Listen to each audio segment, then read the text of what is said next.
Your Excellency, the Governor, the Honorable Minister, and Chief Secretary, dignitaries, ladies and gentlemen. Walking around this T-Hub building this afternoon could not but help me feel that I was looking at a new face of India, one of the new faces of India. The face of entrepreneurship, innovation, and enterprise. Entrepreneurship and the sense of enterprise is not new in India. We're a nation of people who have been shopkeepers, small cottage industry managers and owners.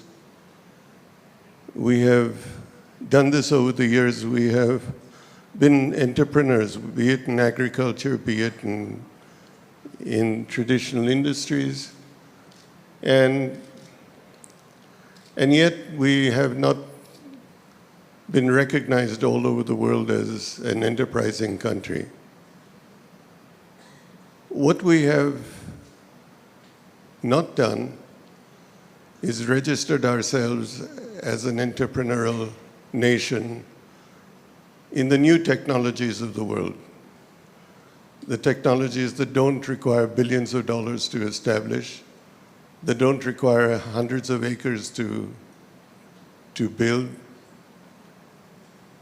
Enterprises that are built on innovation that's in your mind, non-traditional, untried, and sometimes risky, but that make a big, big difference in the world of tomorrow. This is what elevated the United States in the 80s into a new world of technology and high tech. It changed the way we live. It changes what we hold in our hands in terms of phones, communication. And yet India has only been a part of it through people who left India and gone elsewhere. And why? Because the environment here didn't support them. I grew up in an environment where if you had an idea, your boss or your manager politely told you, and sometimes not so politely, that you need to gain some experience before you open your mouth.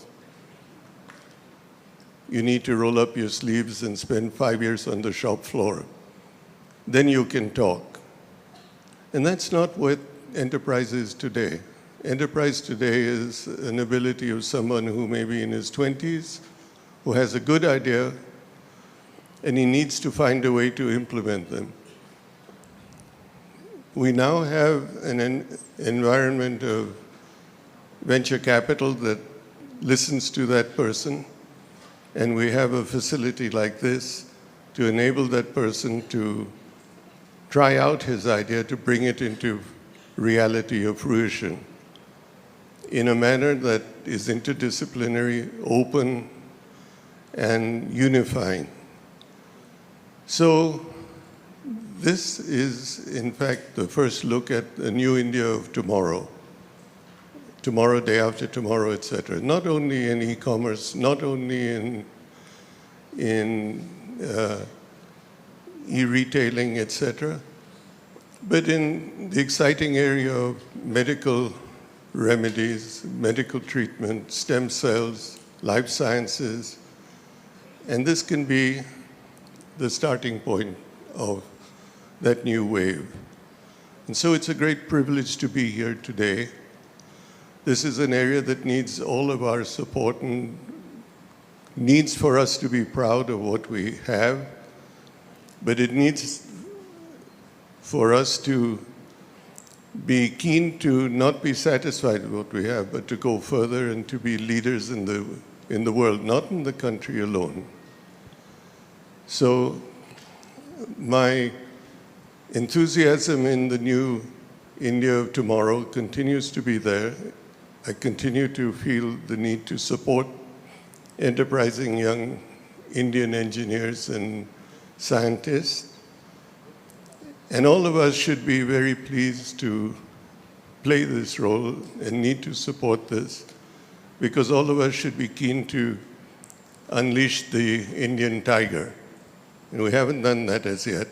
So let's all put our hearts and souls behind the fact that this is going to be the new India of tomorrow. And what we're seeing in this building is just the start, just a nucleus of what could be the new big, big thing in the country. And thank you very much for